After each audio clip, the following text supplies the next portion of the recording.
मेरा नाम शीतल है। कभी कभी वक्त ऐसा आता है जब जिंदगी में बिल्कुल सब कुछ ठीक होता है, हमें कभी किसी चीज़ की परेशानी नहीं होती और शायद हम उन दिनों के बारे में नहीं सोचते जब हम पर मुसीबत आने वाली होती है। लेकिन जब मुसीबत आ जाती है तो हम सोचते हैं कि हमारे वो दिन बहुत अच्छे थे, जब हमें ना किसी बात की फिक्र थी और ना ही हम फिक्र करने की कोशिश करते थे। एक समय मेरा भी ऐसा ही था जब मैं बहुत खुश हुआ करती थी। हम 4 बहनें थे और मेरे 2 भाई थे। मेरे सबसे बड़े भाई, जिससे हम बहुत ज़्यादा मोहब्बत करते थे, जिन्होंने अपनी चारों बहनों को बहन समझकर नहीं पाला था बल्कि अपनी बेटियों की तरह उनकी परवरिश की थी। मम्मी पापा ने हम सबको बहुत अच्छे संस्कार दिए थे। हम सभी पढ़े लिखे थे। मेरी एक बहन थी जो सबसे छोटी थी। हालांकि मैं अपनी सब बहनों में सबसे बड़ी थी, सबसे ज़्यादा समझदार थी। इसलिए घर में सब लोग मुझसे बहुत प्यार करते थे और मैं घर के हर काम में सबसे आगे रहा करती थी। जिंदगी बड़ी खुशहाल गुजर रही थी। उस समय वक्त कितनी तेजी से रफ्तार पकड़ रहा था, कुछ पता ही नहीं चला। जिंदगी में बुरा समय तो जब आना शुरू हुआ था जब मेरी सबसे छोटी वाली बहन तमन्ना की तबीयत खराब रहने लगी थी। 7 साल की उम्र में उसे ब्रेन हेमरेज हो गया था, जिसकी वजह से उसके इलाज पर बहुत सारे पैसे खर्च हो गए थे। मेरे पापा का अच्छा कारोबार था, इसलिए हमारे घर में किसी चीज़ की कोई कमी नहीं थी। मगर बहन के बीमार रहने से पापा की सारी सेविंग्स और मम्मी का सारा जेवर उसके इलाज पर लग गया था। उस समय मेरी उम्र 20 साल थी और मुझसे छोटी मेरी दोनों बहनें मुझसे काफ़ी छोटी थीं। मेरे छोटे भाई का नाम मनीष था। मनीष की उम्र मेरी छोटी बहन से 4 साल ज़्यादा थी। हम सारे बहन भाइयों की उम्र में लगभग 2 या 3 साल का ही फर्क था। मम्मी हमेशा तमन्ना के लिए परेशान रहती थी, क्योंकि वो घर में सबसे छोटी और सबकी लाडली बेटी थी और बीमार थी। काफ़ी सारा वक्त इसी तरह से गुजर गया था। मेरी बहन का इलाज करने में मेरे घर वालों ने किसी तरह की कोई कमी नहीं छोड़ी थी। वो हर तरह से यही कोशिश करना चाहते थे कि उनकी बेटी ठीक हो जाए। मगर मेरी बहन की दिमागी हालत दिन ब दिन खराब होती गई और उसका जितना इलाज होता वो उतनी ही ज़्यादा बीमार होती जाती थी। उसके अंदर बहुत सारी बीमारियां पैदा हो गईं, जिसकी वजह से एक दिन ऐसा हुआ कि वो इस दुनिया में न रह सकी और इस दुनिया को छोड़कर चली गई। मगर मेरे पापा और मेरे बड़े भाई के पास जितनी भी जमा पूंजी थी वो सारी की सारी बहन के इलाज पर ख़त्म हो गई थी। उसके बाद मेरे घर वाले पूरी तरह से खाली हो गए थे। उस हादसे के बाद बहुत कोशिश की गई कि हमारे घर के हालात नॉर्मल हो जाएं, मगर जैसे हमारे घर की खुशियों को तो किसी की नज़र लग गई। ना तो घर के हालात बेहतर हो सके और ना ही हमारी बहन बच सकी। धीरे धीरे मैं जवान हो रही थी। मेरे घर वालों को मेरी शादी की बहुत फिक्र थी।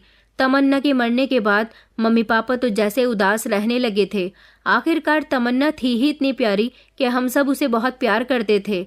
सबसे छोटा होने की वजह से वो हम सब की इतनी लाडली थी कि हम हमेशा उसकी फिक्र में पागल होते रहते थे। उसके जाने के बाद तो जैसे घर सूना सूना सा हो गया था। घर में इतने सारे लोग होने के बावजूद भी कुछ अच्छा नहीं लगता था। वक्त बढ़ता चला जा रहा था। मेरी शादी की उम्र होने लगी थी, मगर क्या किया जा सकता था। जब इंसान का वक्त खराब होता है तो शायद उसकी बेटियों की शादी भी नहीं हो पाती। उधर मेरे मम्मी पापा बीमार रहने लगे थे। उन दोनों का इलाज चल रहा था। मेरे बड़े भाई अनुज मम्मी पापा की तरफ से बहुत परेशान रहते थे।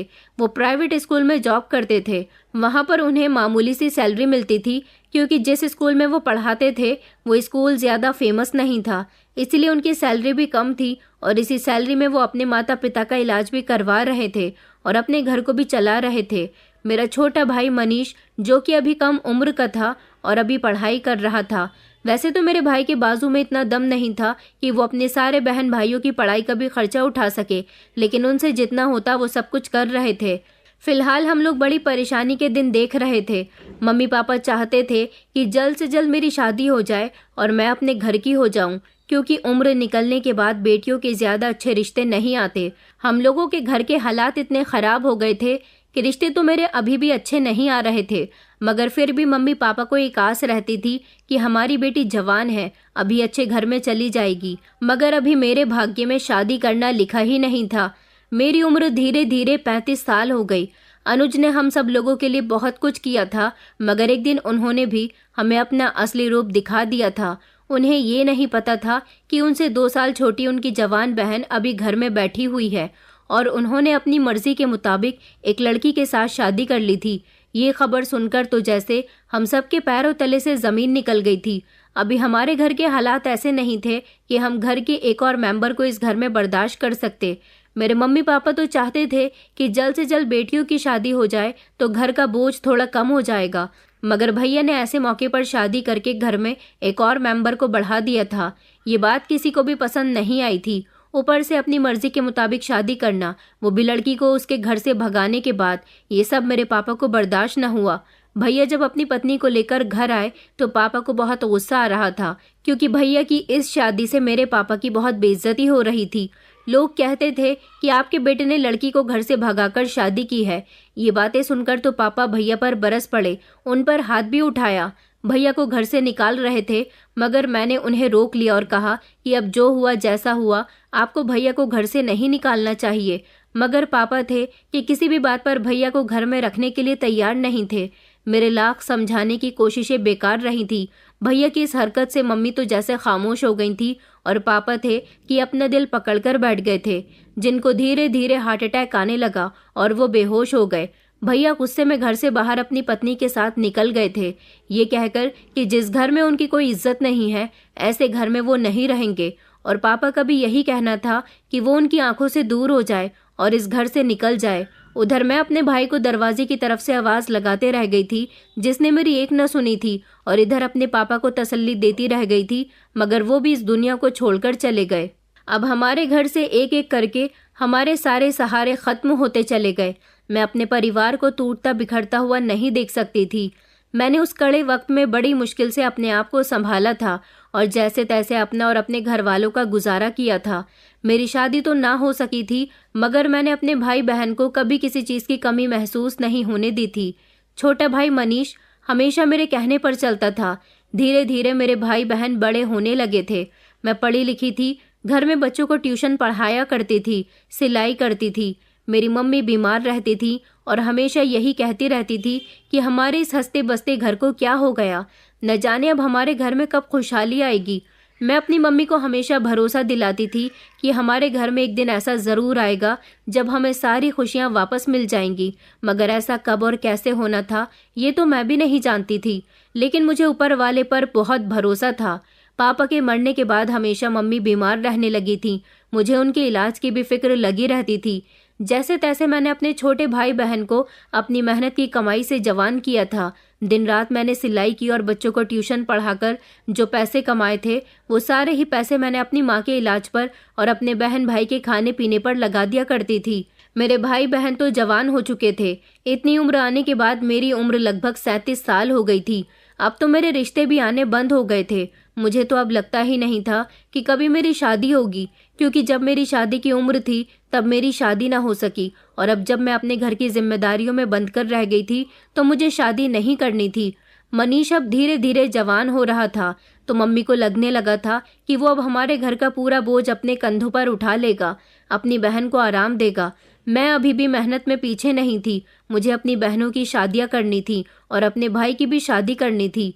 मैंने अब ठान लिया था कि जब तक मेरे भाई बहन अपनी ज़िंदगी में सेटल नहीं हो जाते, तब तक मैं अपने बारे में कुछ नहीं सोचूंगी। मेरे भैया जो कि हमारा घर छोड़कर जा चुके थे, उनके बारे में हमारे कुछ रिश्तेदार बताते रहते थे कि वो अपनी शादीशुदा ज़िंदगी बहुत अच्छे से गुजार रहे हैं। हालांकि उन्होंने कई बार हमसे कांटेक्ट करने की कोशिश की थी, मगर मेरी मम्मी ने भैया से हमेशा नाराज़गी जाहिर की थी और कभी ना तो उन्होंने खुद भैया से बात की थी और ना ही हम में से किसी को करने दी थी, क्योंकि वो भैया को पापा की मौत का जिम्मेदार समझती थी। उनका यही कहना था कि अगर अनुज भैया घर छोड़कर ना जाता तो शायद पापा इस दुनिया से भी ना जाते। उनको हार्ट अटैक सिर्फ भैया की वजह से आया था। जिंदगी और मौत तो ऊपर वाले के हाथ में है, मगर कुछ हादसे ऐसे मौके पर हो जाते हैं जिनकी हमें उम्मीद भी नहीं होती, और दिल दुखाने वाला भी ऐसे मौके पर दिल दुखा ही देता है कि इंसान उस सदमे को बर्दाश्त नहीं कर पाता और फिर लेने के देने पड़ जाते हैं। यही वजह थी कि मेरे घर में अनुज भैया को ही पापा की मौत का जिम्मेदार माना जाता था, जिसकी वजह से शायद मेरे दिल में भी उनके लिए नफरत पैदा हो गई थी। अब वो हमसे जब भी बात करने की कोशिश करते, हम में से कोई भी उनसे बात नहीं करता, और अब तो हम उनकी कोई खैर खबर भी नहीं रखते थे। हमारे दिल में यही रहता था कि वो मरे या जिए, हमें कोई फर्क नहीं पड़ता। एक दिन मम्मी की बहुत ज़्यादा तबीयत खराब हो गई थी। मैं मम्मी को फ़ौरन ही डॉक्टर के पास लेकर गई। डॉक्टर ने मम्मी की हालत बहुत सीरियस बताई थी। मम्मी को एडमिट करने के लिए बहुत सारे पैसों की ज़रूरत पड़ रही थी। शायद अनुज भैया को हमारे पड़ोसी लोगों ने मम्मी की तबीयत के बारे में बता दिया था, क्योंकि हमारे पड़ोस के कुछ लड़के अनुज भैया के दोस्त थे। भैया भागे भागे अस्पताल आए थे और उन्होंने अस्पताल के काउंटर पर मम्मी के इलाज के लिए पैसे जमा करवा दिए थे। मगर मैंने जब अनुज भैया को अस्पताल में देखा तो मैं उन पर बरस पड़ी थी और उनसे कहा था कि हमारे घर की सारी खुशियां आपकी वजह से ख़त्म हो गईं। अब आप यहाँ क्या लेने के लिए आए हो? भैया ने मुझे कोई जवाब नहीं दिया और वो अपना सर झुकाकर वहाँ से चले गए थे। मगर उस समय मुझे ये नहीं पता था कि भैया मम्मी के इलाज के लिए अस्पताल में पैसे जमा करवा चुके हैं, वरना मैं कभी उनसे पैसे न लेती। जहाँ मैं इतना सब कुछ कर चुकी थी, अपनी माँ का इलाज करवाने के लिए भी मैं कुछ भी कर गुजरने को तैयार हो सकती थी। ये बात तो मुझे बाद में पता चली जब अनुज भैया वहाँ से जा चुके थे, और मुझे ये भी नहीं पता था कि वो कहाँ रह रहे थे। फिलहाल कुछ दिनों बाद मम्मी की तबीयत ठीक हो गई तो मैं उन्हें घर लेकर आ गई थी। मैंने अपने छोटे भाई से कहा था कि अब तुम कहीं नौकरी की तलाश करो, मम्मी की तबीयत खराब रहती है, मुझे उनका भी ख्याल रखना होता है। इस दौरान मैं अपना काम नहीं देख पाती। मैंने आसपास के लोगों से बोल दिया था कि मुझे अपनी दोनों छोटी बहनों की जैसे तैसे जल्द से जल्द शादी करनी है। मनीष कहता था कि दीदी ये सब कुछ कैसे होगा, मगर मैंने उससे कहा था कि तुम फिक्र ना करो, सब कुछ ठीक हो जाएगा। अब मम्मी का इकलौता बेटा मनीष ही बचा था, इसलिए वो उससे बहुत प्यार करती थी और उनको उससे बहुत उम्मीदें थीं। हमेशा वो उससे यही कहती थी कि तुम्हारी बहन ने तुम लोगों के लिए बहुत कुछ किया है। तुम जब नौकरी करना शुरू कर दोगे और अपने पैरों पर खड़े हो जाओगे तो अपनी बहन का हक अदा करना मत भूलना। मुझे भी अपने भाई से बहुत उम्मीद थी। मैं चाहती थी कि हम दोनों मिलकर अपनी दोनों बहनों की शादी कर दें, मगर भाई अपनी सैलरी के आधे ही पैसे हमें दिया करता था। वो आधे पैसे अपने पास रखा करता था। फिलहाल मेरी बहनों के अच्छे रिश्ते आने शुरू हो गए थे। मैं ये नहीं चाहती थी कि जैसी ज़िंदगी मैं यहाँ गुजार रही हूँ ऐसी ही ज़िंदगी मेरी बहनें भी गुजारें। इसलिए मैंने उनके अच्छे रिश्ते एक्सेप्ट कर लिए और उन दोनों की शादी जल्द से जल्द करने का फैसला किया। कुछ वक्त गुजरने के बाद जैसे तैसे मैंने उन दोनों में से एक बहन की शादी कर दी थी और एक अभी कुंवारी रह गई थी। मेरी तीसरे नंबर वाली बहन की अभी शादी नहीं हो सकी थी। न जाने उसके ससुराल वालों को क्या प्रॉब्लम थी, वो लोग शादी करने का नाम ही नहीं ले रहे थे।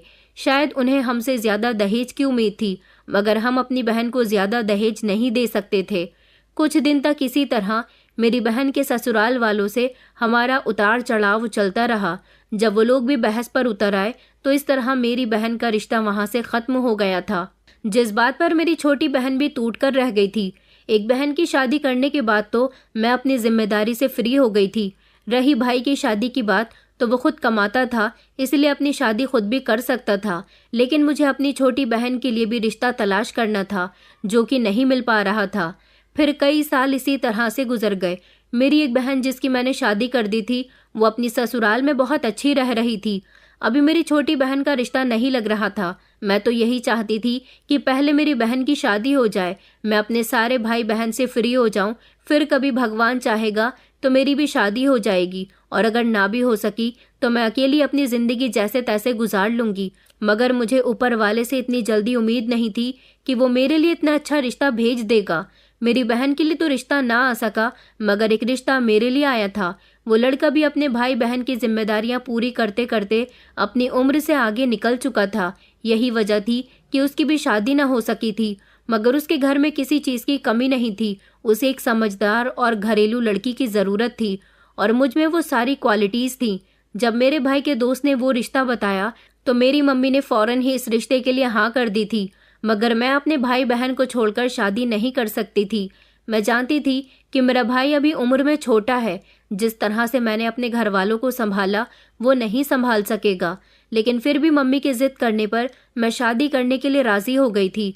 आखिरकार मेरी मम्मी को हमेशा मेरी शादी की फिक्र सताती रहती थी, और वो मुझे यही समझा रही थी कि भगवान ने तुम्हारे लिए अच्छा रिश्ता भेजा है, इसका मतलब ये है कि तुम्हारी शादी का भी वक्त आ गया। इस रिश्ते से इनकार मत करना, वरना सारी जिंदगी पछताती रह जाओगी। पहले ही तुम अपने भाई बहन के लिए काफ़ी कुछ कर चुकी हो। जिस लड़के से मेरी शादी होने जा रही थी उसका नाम आयुष्मान था। आयुष्मान देखने में बहुत अच्छे थे। वो ज़्यादा अमीर तो नहीं थे, मगर अपनी सैलरी से अपने घर को उन्होंने आराम से मेंटेन किया हुआ था। उनके आगे पीछे भी कोई नहीं था। अपने सभी छोटे भाई बहन की शादी करने के बाद वो अब अपनी पत्नी के साथ अपनी ज़िंदगी खुशहाल तरीके से गुजारना चाहते थे। उन्होंने अपने सभी भाई बहन को उनके पैरों पर खड़ा कर दिया था, इसलिए उन्हें अब किसी की चिंता नहीं थी। अब वो अपने बारे में सोचना चाहते थे। मेरी शादी आयुष्मान के साथ हो गई तो मुझे ससुराल आने के बाद भी अपने मायके की चिंता लगी रहती थी। मैं चाहती थी कि बस किसी भी तरह मेरे दोनों भाई बहन अपनी लाइफ में सेट हो जाएं। शादी के बाद मैं बहुत खुश रहती थी, देर से ही सही मगर मेरी जिंदगी में खुशहाली आ गई थी। मुझे देख देख कर मेरी मम्मी भी बहुत खुश हुआ करती थी। एक दिन जब मैं अपने ससुराल से मायके गई तो मम्मी मुझसे कहने लगी कि मैं चाहती हूँ कि मैं तुम्हारे भाई मनीष की शादी कर दूँ। बेटा, मेरी तबीयत खराब रहती है। मनीष मेरे लिए इकलौता बेटा है क्योंकि अनुज तो मेरे लिए मर चुका है। मैं चाहती हूँ कि अपनी आंखों के सामने अपने बेटे की शादी देख लूँ, क्योंकि अपनी बेटियों की शादी तो मैं देख चुकी हूँ। अगर इस बीच तुम्हारी बहन का रिश्ता भी लग गया तो उसकी शादी भी हो जाएगी। मैं चाहती हूँ कि घर में बहू आ जाए और वो मेरी सेवा किया करे। मुझे अपनी माँ की इस बात से कोई दिक्कत नहीं थी। मैंने अपने भाई से इस बारे में बात की, क्या वो भी मम्मी की खुशी के लिए शादी करना चाहता है? क्या वो फाइनेंशियली इतना मजबूत है कि शादी के बाद अपनी पत्नी का भी खर्चा उठा सकता है? मनीष ने कहा कि हाँ, वो अपनी शादी करना चाहता है, क्योंकि मेरे जाने से घर में बहुत सारी दिक्कतें आ गई थी। मम्मी तो घर के कोई काम नहीं किया करती थी। मेरे जाने के बाद प्रतिज्ञा ही थोड़े बहुत काम कर लिया करती थी, मगर वो भी ज्यादा कुछ नहीं जानती थी। इसीलिए भाई का यही मानना था कि उसकी शादी हो जानी चाहिए। फिलहाल मैंने अपने भाई के लिए एक अच्छी और समझदार लड़की की तलाश की थी। वो लड़की मेरी मम्मी को भी बहुत पसंद आई थी और इस तरह मैंने अपने छोटे भाई की भी शादी करवा दी थी। मुझे अपनी भाई की पत्नी श्वेता से बहुत उम्मीदें थीं कि वो हमारे घर को जोड़ कर रखेगी। भाई की शादी हुई तो मैं अपने घर की तरफ से बेफिक्र हो गई थी। ऊपर वाला एक दिन ऐसा समय भी लाएगा कि मेरी बहन की भी शादी हो जाएगी, मगर अब मेरी बहन को घर के सारे काम नहीं करने पड़ेंगे। घर में उसका हाथ बटाने के लिए अब भाभी जो आ गई है। श्वेता सिर्फ मुझे ही पसंद नहीं थी, बल्कि मेरी मम्मी को भी बेहद पसंद आई थी। हमें श्वेता और मनीष से बहुत सारी उम्मीदें थीं, क्योंकि हमारा एक भाई तो हमारी सारी उम्मीदों को तोड़ चुका था। हमें अनुज भैया और उसकी पत्नी अब बिल्कुल भी पसंद नहीं थी। उन लोगों से तो हम कोई रिश्ता रखना ही नहीं चाहते थे और उनको भूले हुए भी हमें काफी समय हो गया था। मगर काफी लंबे समय तक अनुज ने हमसे कुछ कहने की कोशिश की थी। उसने हमसे कई बार अपने किए की माफी मांगने की कोशिश की थी, मगर हमने ना तो उसकी कोई बात सुनी थी और ना ही उसकी माफी को स्वीकार किया था। फिलहाल अब जिंदगी में काफी बदलाव आ चुका था। मैं अपने घर वालों की तरफ से बहुत बेफिक्र रहती थी और अपने घर में मेरी जिंदगी अच्छी गुजर रही थी। शादी के बाद जब मैं कभी कभी अपने मायके जाती तो मम्मी हमेशा मुझसे भाभी की तारीफ करती रहती थी। उन्हें भाभी से बहुत हमदर्दी होती थी। वो कहती थी कि देखो तो सही, बेचारी अभी नई नवेली दुल्हन है और घर के सारे कामकाज करती है। मैं भी खुश थी कि चलो भाभी तो अच्छी आई है जो घर के सारे काम भी करती है और मेरी मम्मी की सेवा भी करती है। मैं बेफिक्र थी, इसलिए अब मैंने अपने मायके आना जाना भी बहुत कम कर दिया था और अब मैं प्रेग्नेंट भी हो गई थी, इसलिए मैं अब ज्यादा कहीं आती जाती नहीं थी। डॉक्टर ने मुझे आराम बताया था। मेरा पति इस खबर को सुनकर बहुत खुश हुआ था। हमारी जिंदगी में जैसे खुशियों की शुरुआत होने लगी थी। उस दौरान मुझे अपने मायके गए हुए लगभग 4 महीने गुजर गए थे, लेकिन जब मेरी तबीयत कुछ ठीक हुई तो मुझे अपने घर जाने का बहुत मन करने लगा। मैंने एक दिन अपने पति से कहा कि चलो ना घर चलते हैं, सबसे मिलने का बहुत मन कर रहा है। मेरे पति ने फौरन मेरी बात मान ली और वो मुझे मेरे मायके लेकर चले गए। जब मैं वहां गई तो मैंने देखा कि घर में बड़ी ही शांति फैली हुई थी। मुझे कहीं से कहीं तक भी कोई नजर नहीं आ रहा था। मैं धीरे धीरे चलती हुई मम्मी के कमरे की तरफ गई तो मम्मी को देखकर मेरे पैरों तले से जमीन निकल गई थी, क्योंकि मम्मी तो बड़ी बुरी कंडीशन में अपने बिस्तर पर पड़ी हुई थी। मेरी बहन प्रतिज्ञा मुझे कहीं भी नजर नहीं आ रही थी और ना ही भैया भाभी दिखाई दे रहे थे। मैंने मम्मी को संभाला, उनसे कहा कि आपको क्या हुआ है, क्योंकि मेरी मम्मी का हाथ सूज रहा था। ऐसा तब होता है जब हड्डी टूट गई होती है या फ्रैक्चर हुआ होता है। मम्मी तो मुझे कुछ भी बताने की हालत में नहीं थी। मेरे पति कहने लगे कि घर में जाकर तो देखो जरा कि तुम्हारे भैया भाभी कहाँ हैं। मैंने पूरे घर में उनको ढूंढ लिया था, मगर वो मुझे कहीं भी नजर नहीं आए थे। मेरे पति ने कहा कि हमें मम्मी को डॉक्टर के पास लेकर चलना चाहिए, क्योंकि मम्मी को तेज का बुखार भी था। फिर मैं और मेरे पति उनको अपनी गाड़ी में बिठाकर डॉक्टर के पास ले गए थे। डॉक्टर ने कहा कि इनके हाथ में फ्रैक्चर हुआ है और उनका बुखार कम करने की उन्हें दवाई भी दे दी गई थी। थोड़ी देर के बाद हम उन्हें घर ले आए। मैंने उनको दवाई खिलाई और कुछ देर आराम करने के लिए कहा था। जब 2 घंटे के बाद मेरी मम्मी सोकर उठी तो उनकी तबीयत कुछ बेहतर नजर आ रही थी। मैंने मम्मी से उनकी कंडीशन के बारे में जब दोबारा से पूछा तो वो मेरे गले से लगकर फूट फूट कर रोने लगी थी। उन्होंने मुझे बताया कि बेटा, जिस दिन से घर में बहू आई है उस दिन से घर के हालात बड़े खराब हो गए। ये सब सुनकर तो मैं चौंक गई थी, क्योंकि जब मैं पहले यहाँ पर आया करती थी तो मम्मी उनकी तारीफ करती थी, और आज ये क्या था? मम्मी उनके बारे में ऐसी बातें क्यों कह रही थी? फिर मम्मी ने मुझे पूरी बात बताई, जिसे सुनकर मेरी आंखों से लगातार आंसू बह रहे थे। मम्मी कहने लगी कि पिछले 3 महीने से मुझे अपनी जिंदगी बड़ी बुरी लगने लगी है। बहू तो खाना भी नहीं बनाती और ना ही घर का कोई कामकाज करती है। सारे घर में गंदगी फैली रहती है। खुद वो होटल में खाना खाकर आते हैं। हम दोनों माँ बेटी भूखी रहा करते थे। प्रतिज्ञा को जब अपनी भाभी की ये बात बुरी लगने लगी तो उसने श्वेता से इस बात को टोकना शुरू कर दिया। बस उसी दिन से वो हाथ धोकर प्रतिज्ञा के पीछे पड़ गई। मेरी बेटी ही घर के सारे काम करती थी, मगर श्वेता तो हमेशा प्रतिज्ञा के लिए काम बढ़ाती रहती थी। जानबूझकर घर में गंदगी फैलाया करती, जिसे साफ करते करते मेरी बेटी थक जाती थी।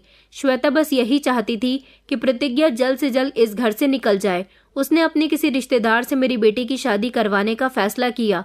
हमने सोचा कि अगर लड़का ठीक हुआ तो हम शादी कर देंगे। मैंने जब लड़के का फोटो देखा तो मैंने फौरन ही मना कर दिया था कि मैं अपनी बेटी की शादी इसके साथ नहीं करूंगी, क्योंकि वो कोई लड़का नहीं था बल्कि एक 55 साल का उम्रदार आदमी था। प्रतिज्ञा भी इस रिश्ते के लिए तैयार नहीं थी, मगर तुम्हारी भाभी ने तुम्हारी बहन पर इतने इल्जाम लगाए कि तुम्हारा भाई उसके कहने में आ गया और उसने प्रतिज्ञा की शादी जबरदस्ती इस आदमी के साथ करवा दी।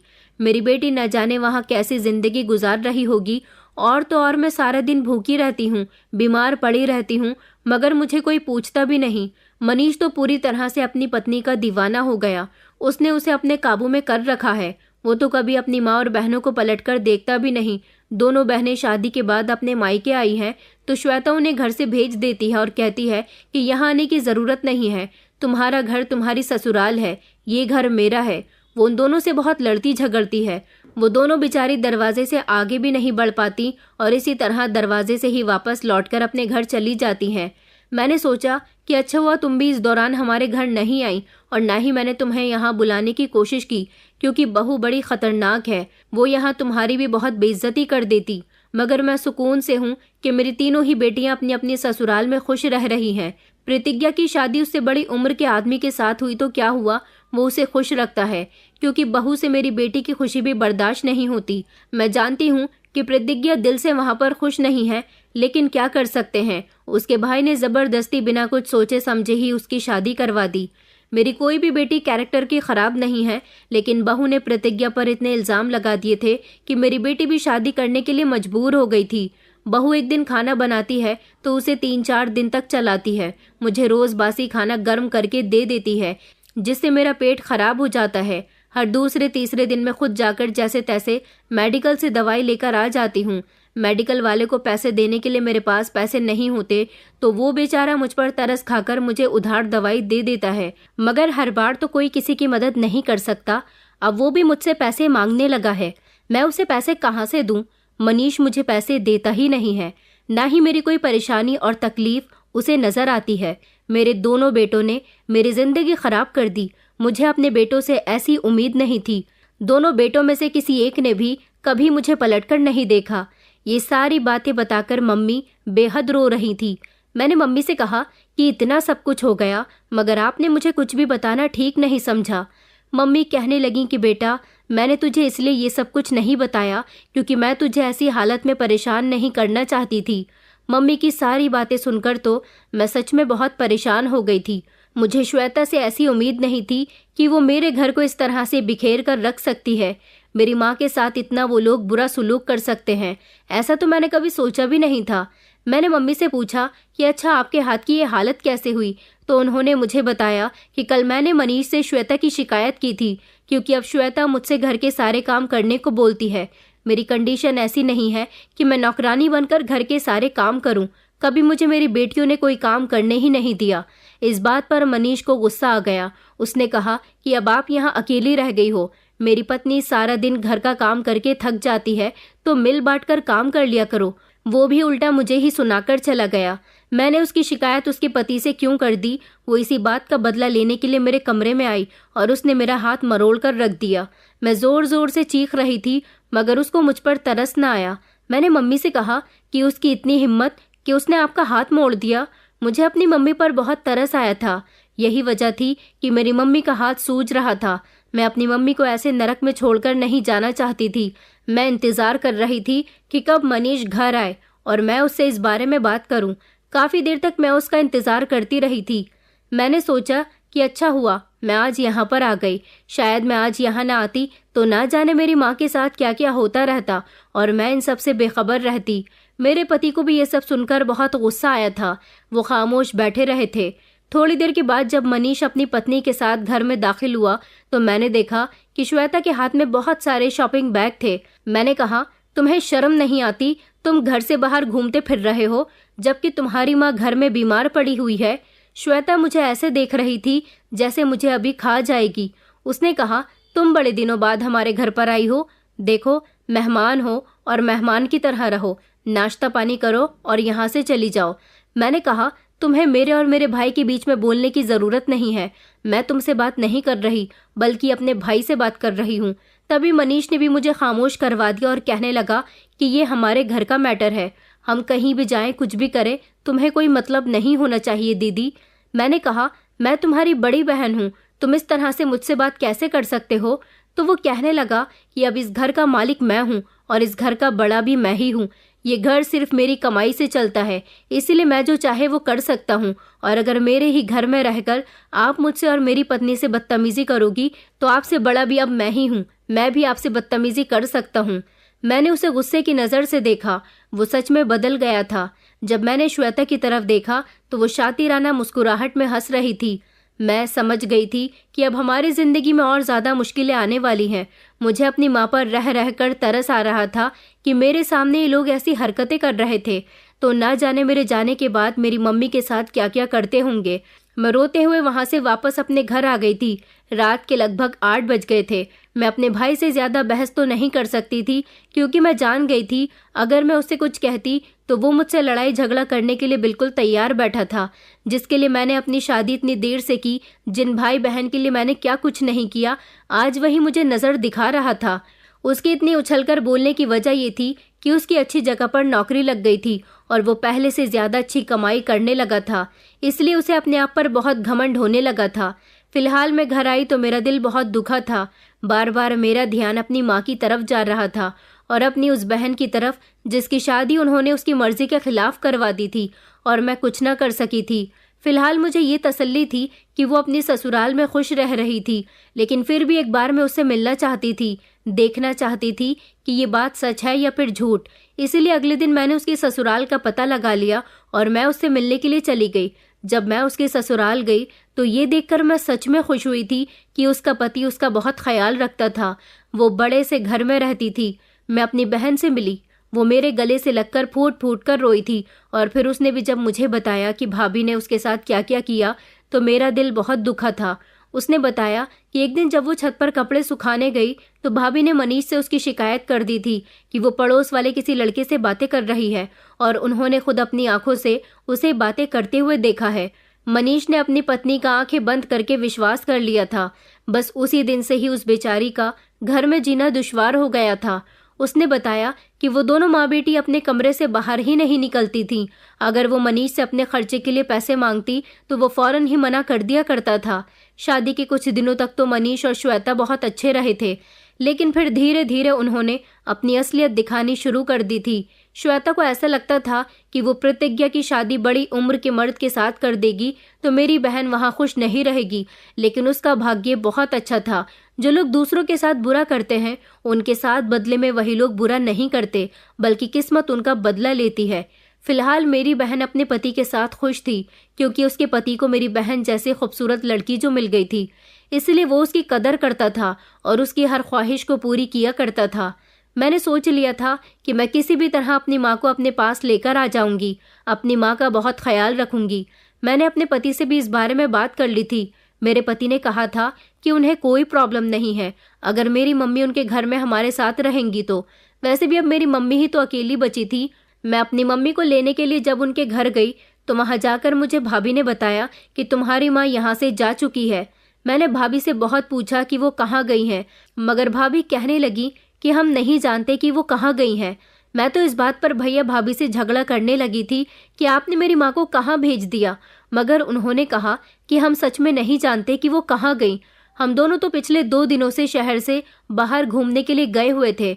मुझे ये बात सुनकर बड़ी हैरानी हुई कि घर में माँ बीमार पड़ी हुई थी और वो दोनों शहर से बाहर घूमने के लिए चले गए और मेरी माँ को अकेला छोड़ गए। मैं इस बात पर मनीष और श्वेता से बहुत झगड़ा करके आई थी। इतना झगड़ कर आई थी कि उन लोगों ने मुझे घर से बाहर निकलने को कह दिया था और कहा था कि अब तुम्हारी माँ यहाँ नहीं है और तुम्हें अब यहाँ पर आने की भी कोई ज़रूरत नहीं है। तुम्हें अपनी माँ की इतनी ही फिक्र है तो जाओ, जाकर ढूंढ लो, यहाँ आकर तमाशा मत करो। मैं वहाँ से रोती हुई आई तो घर आकर मेरी बहुत तबीयत बिगड़ गई और जब मैं बेहोश होकर ज़मीन पर गिरी तो मुझे अपना कोई होश नहीं था और जब मुझे होश आया तो पता चला कि मैं अस्पताल में हूँ। मेरी तबीयत ठीक नहीं थी। मेरा उस समय 5वां महीना लग गया था। ज़्यादा टेंशन लेने की वजह से बार बार मेरी तबीयत बिगड़ जाती थी। मेरे बच्चे की जान को खतरा था। जब मेरे पति को ये बात पता चली तो उन्होंने मुझे बहुत डांट लगाई थी और कहा था कि जब जब तुम अपने घर जाती हो तो तुम्हें टेंशन हो जाती है। तुम्हें अब अपने मायके जाने की कोई ज़रूरत नहीं है। अपने बच्चे की कंडीशन के बारे में सुनकर तो मेरे पति का भी दिल दिमाग बदलने लगा था, इसलिए उनका नज़रिया मेरी तरफ से बहुत बदल गया था। अब वो मुझे मेरे मायके जाने की परमिशन नहीं देते थे। हालांकि मैंने उन्हें बहुत समझाया भी था कि मम्मी न जाने कहाँ चली गई हैं। मेरे पति कहने लगे कि तुम्हारी बाकी 2 बहनें और भी तो हैं, वो तो तुम्हारी माँ की कोई फिक्र नहीं करती। सारा ठेका तुमने ही लिया हुआ है क्या? काफ़ी समय तक तुमने अपने परिवार वालों का ध्यान रखा, अब तुम्हें अपना ध्यान रखने की ज़रूरत है। और ख़बरदार, तुम्हारी वजह से अगर मेरे बच्चे को किसी तरह का नुकसान पहुंचा तो मैं तुम्हें माफ़ नहीं करूंगा। वैसे भी मेरे पति की काफ़ी उम्र में शादी हुई थी और ऊपर वाले ने हमें औलाद का सुख भी दिया था। सबसे बड़ी बात तो हमारे लिए यही थी। अब मैं अपने पति के आगे ज़्यादा बोल भी नहीं सकती थी। हालांकि हमेशा उन्होंने मेरा साथ दिया था। अब वो मेरा साथ देने के लिए सिर्फ इसलिए तैयार नहीं थे क्योंकि वो अपने बच्चे को खोना नहीं चाहते थे। इसलिए मैं भी घर में रहने लगी, मगर दिन रात मेरे बड़ी मुश्किल से गुजरते थे। मैं बहुत परेशान रहती थी कि मैं क्या करूं। मेरी माँ कहाँ चली गई? मैंने कई बार अपने पति का मोबाइल लेकर चुपके से मनीष को कॉल भी की थी, मगर मनीष ने मेरी कॉल रिसीव नहीं की। 1-2 बार भाभी ने कॉल रिसीव भी कर ली थी तो उन्होंने यही कहा था कि तुम्हारी मम्मी इस घर में नहीं रहती, आज के बाद हमें फ़ोन करने की ज़रूरत नहीं है। उनका ऐसा कहने से मुझे ये तो पता चल जाता था कि मम्मी घर में नहीं आई है, मगर वो कहाँ गई और इन लोगों ने उनके साथ क्या किया था। मैं दिन रात रोती रहती थी। मेरी तबीयत तो अभी भी ठीक नहीं थी। ये सब देख देख कर मेरे पति मुझ पर बरसते रहते थे कि तुम्हें रोने धोने की ज़रूरत नहीं है। एक बार मेरा बच्चा आ जाए तो तुम जो चाहे करना, मगर इस बच्चे की खातिर अपना ख्याल रखा करो। जैसे तैसे दिन बढ़ते जा रहे थे। मुझे अपनी मम्मी की तरफ से बहुत टेंशन होती रहती थी। शायद मेरी दोनों बहनों को भी इस बारे में कुछ पता नहीं था। उनका मोबाइल नंबर भी मेरे पास नहीं था और मैं कहीं जा भी नहीं सकती थी। मैं क्या करूं? कैसे अपनी मम्मी को ढूंढूं? इसी तरह से और 2 महीने गुजर गए थे। अब मेरे पास कोई रास्ता नहीं था। मेरे पति मुझे एक पल के लिए भी अकेला नहीं छोड़ते थे। हमेशा वो मुझ पर नज़र रखते थे। यही वजह थी कि मैं अपनी माँ को खुद तलाश नहीं कर सकती थी। लेकिन फिर काफ़ी सोच विचार करने के बाद मुझे एक रास्ता नज़र आया था। शायद उस रास्ते को मुझे नहीं अपनाना चाहिए था, मगर मैं क्या करती? मैं अपनी माँ की तरफ से बेफिक्र तो नहीं हो सकती थी। एक ऐसा इंसान था जो मेरी मदद कर सकता था, जिसने एक बार ऐसे समय में मेरी मदद की थी जब मैं बहुत परेशान थी, जब भी मेरे पास सारे रास्ते बंद हो चुके थे, और वो इंसान मेरी मदद करके चला गया था।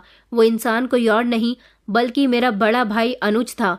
मुझे उनका नंबर याद था, इसलिए मैंने उनके नंबर पर कॉल की और उनको रोते हुए मम्मी के बारे में सब कुछ बता दिया।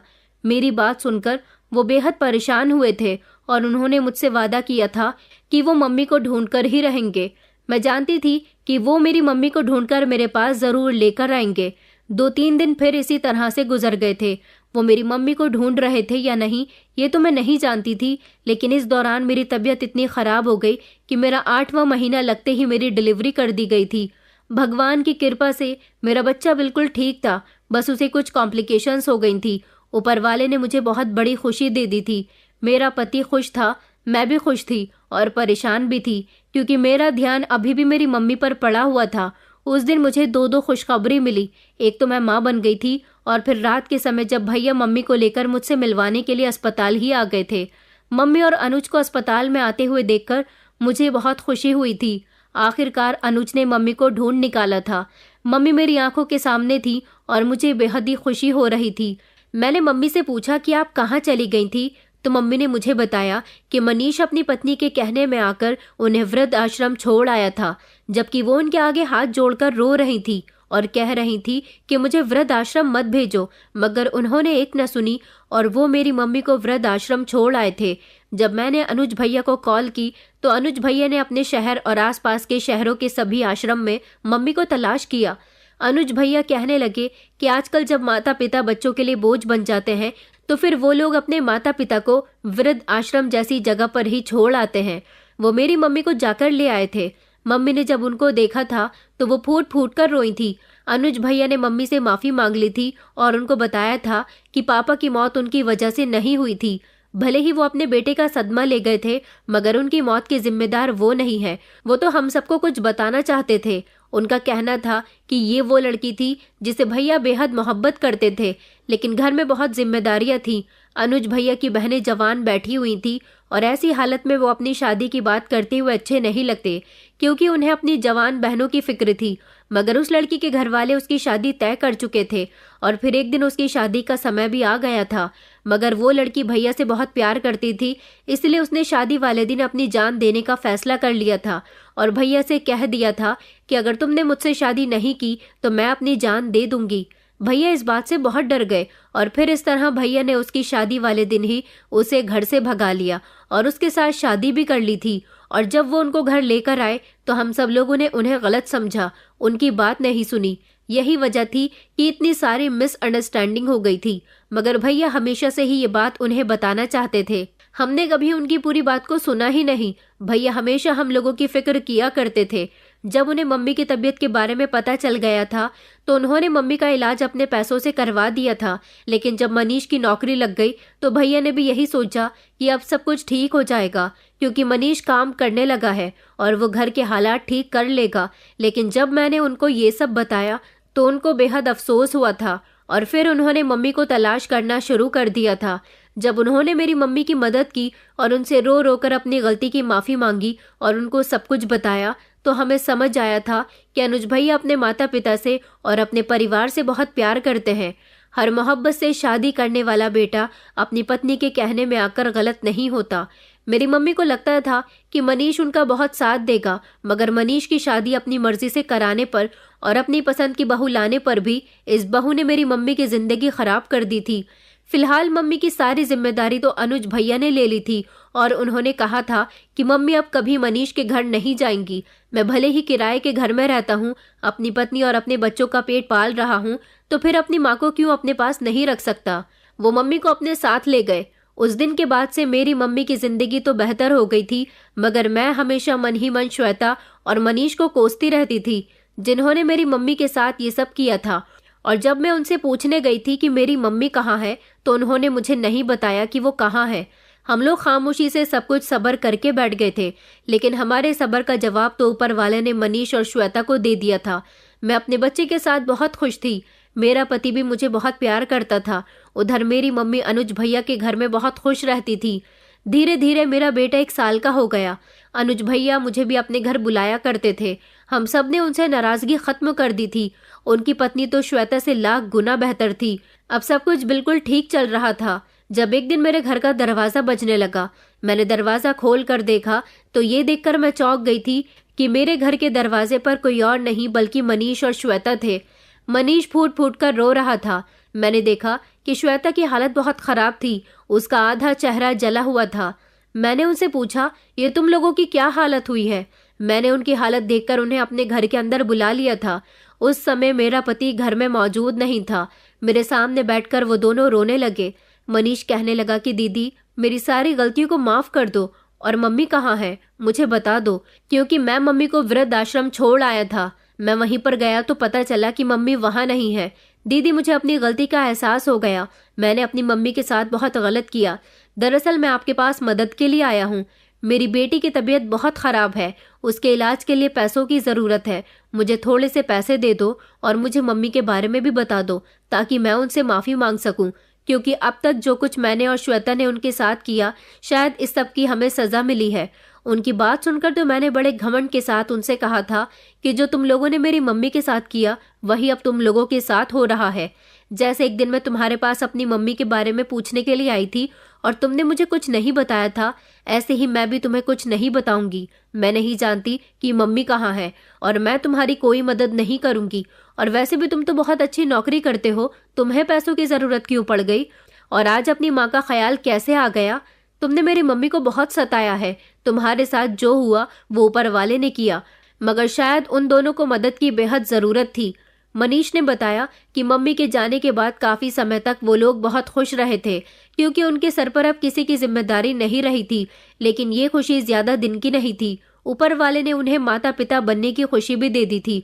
इस पर तो उनकी खुशी के और भी ठिकाने नहीं थे। मगर जब इन दोनों की बेटी पैदा हुई तो वो जन्म से ही ठीक नहीं थी।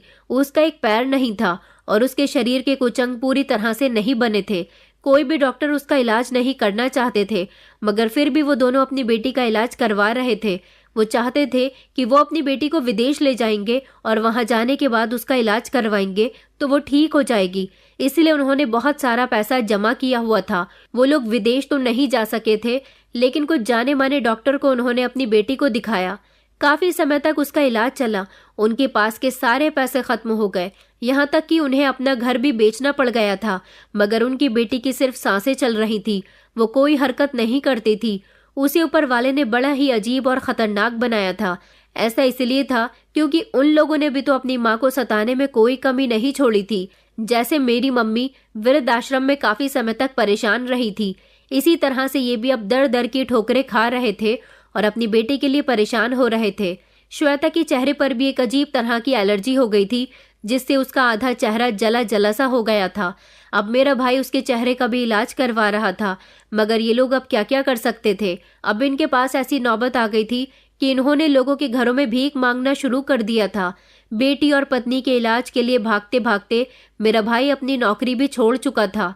मनीष और श्वेता को ये उम्मीद थी कि मैं बड़ी हूँ और इसी वजह से मैं इन लोगों को माफ कर दूंगी, इसीलिए ये लोग मेरे पास आए थे और मम्मी से भी मिलना चाहते थे ताकि अपनी गलतियों की माफी उनसे मांग सके। शायद इन लोगों की परेशानियां इस तरह कुछ कम हो जाए। फिलहाल मैं बड़ी थी, इसीलिए मैंने इनको माफ कर दिया था, लेकिन अपने माता पिता के साथ गलत करने वाले लोगों का शायद यही अंजाम होता है। एक मेरी मम्मी, जिन्होंने अपने सही बेटे को गलत समझा और गलत बेटे से सही की उम्मीद लगाई, जिनको उनके किए की सजा मिली थी। कुछ बच्चे ऐसे नहीं होते जैसे माता पिता उनके बारे में सोच लेते हैं। फिलहाल मेरी मम्मी की जिंदगी अनुज के साथ अच्छी गुजर रही है। हम सब भाई बहनों से जितना हो सका हमने मनीष को उनकी बेटी के इलाज के लिए पैसे दे दिए थे और उनको माफ भी कर दिया था। मगर कुछ समय तक मनीष की बेटी का इलाज चलता रहा और फिर वो इस दुनिया को छोड़कर चली गई थी। इन दोनों पति पत्नी ने हमसे माफी मांग ली थी। मेरी मम्मी ने भी हार कर इनको माफ कर दिया, क्योंकि वो माँ का दिल था, इसलिए वो अपने बेटे को ज्यादा तकलीफ में नहीं देख सकती थी। मेरी मम्मी आज भी अनुज भैया के साथ रहती हैं। उनकी पत्नी उनका बहुत ख्याल रखती है। मनीष से हम लोगों ने सारे रिश्ते खत्म कर दिए। वो तो हम लोगों से बहुत मिलना चाहता है, मगर उसकी पत्नी और वो हमारे दिल से अब उतर चुके हैं। बुढ़ापे में माता पिता को अपने बच्चों का सहारा चाहिए होता है, मगर जो बच्चे अपने माता पिता को बोझ समझते हैं और उन्हें तंग करने से या फिर किसी आश्रम भेजने से उनको ऐसा लगता है कि उनकी जिंदगी से बोझ हल्का हो रहा है, तो ऐसा बिल्कुल भी नहीं है। जब तक माता पिता आपको आपकी गलतियों के लिए माफ नहीं कर देते, तब तक आपको अपनी जिंदगी में सुकून नसीब नहीं होता। इसलिए अपने माता पिता की कदर किया करें। माता पिता को परेशान करके सुखी आप भी नहीं रह सकते। क्या मनीष और उसकी पत्नी ने अपनी मम्मी के साथ ठीक किया? क्या मेरी मम्मी ने अनुज भैया को गलत समझकर ठीक किया? और हमारी इस पूरी कहानी में किसकी गलती है और किसकी नहीं, हमें इसका जवाब जरूर दीजिएगा। दोस्तों, उम्मीद करती हूँ आपको हमारी कहानी पसंद आई होगी। कहानी पसंद आई है तो वीडियो को लाइक करें, चैनल पर नए हैं तो चैनल को सब्सक्राइब करें और हाँ, नोटिफिकेशन बेल को जरूर दबाएं ताकि अगली अपडेट सबसे पहले आपको मिले।